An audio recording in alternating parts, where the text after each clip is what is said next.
ஓர் உதிரத்தை 10 மாதங்கள் கருவினில் தாங்கி ஓர் உயிராக்கியவளே, பேறு கால வலி தந்த என்னுள் எதைக் கண்டு பேரன்பு கொண்டாய்? உன் முதல் பார்வை என் உலகத்தையே மாற்றியது. அந்தத் தீண்டலில் நான் என்னைத் தொலைத்தேன்.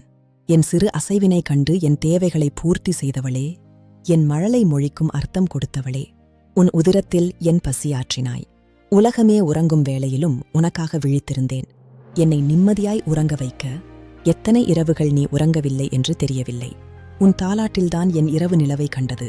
விடியல் வரை தொடரும் உன் விழித்திருத்தல் ஓர் வரம். நான் தவழ்ந்த அழகை ஆர்ப்பரித்தாய். ஒற்றை விரல் பிடித்து நடை பழக்கினாய், மொழி பழக்கினாய். ஏதும் எதிர்பாராத அன்பில் என்னை காத்து நின்றாய். உன் மடியில்தான் நான் உலகத்தையே கண்டேன். ஆனந்தம் மட்டுமே எல்லையாக கொண்ட என்னில் அவள் வலி புரியும் பருவம் வந்தது. மகிழ்ச்சியை மட்டும் எனக்குள் கடத்திவிட்டு வலிகளை அவளுக்குள்ளே புதைத்துக் கொள்வாள். என் நலனுக்காக. அவள் உடலும் மனமும் ஓய்ந்ததே இல்லை. எனக்காக ஓடிக்கொண்டே இருக்கிறாள், ஓய்வின்றி உழைக்கிறாள். அவள் வலிகளை எளிதாக கடந்து செல்பவளோ என் வலிகளில் உடைந்து போவாள் என்றே. வலிகளை மறைக்க அவளிடமே கற்றுக்கொண்டேன். என் மனம் சோர்வடையும் போதெல்லாம் நான் கேட்க நினைக்கும் ராகம் அவள் குரல்தானே, என் உயிர் ராகம். இன்று வரை அவளுக்காக எதுவும் எதிர்பார்த்ததில்லை. ஏதும் எதிர்பார்ப்பற்ற தூய அன்பினவள். என் புன்னகை மட்டுமே என்றும் கோருபவள். அம்மா, நீ விவரிக்க முடியாத பேரன்பு, என் தெய்வம் அம்மா.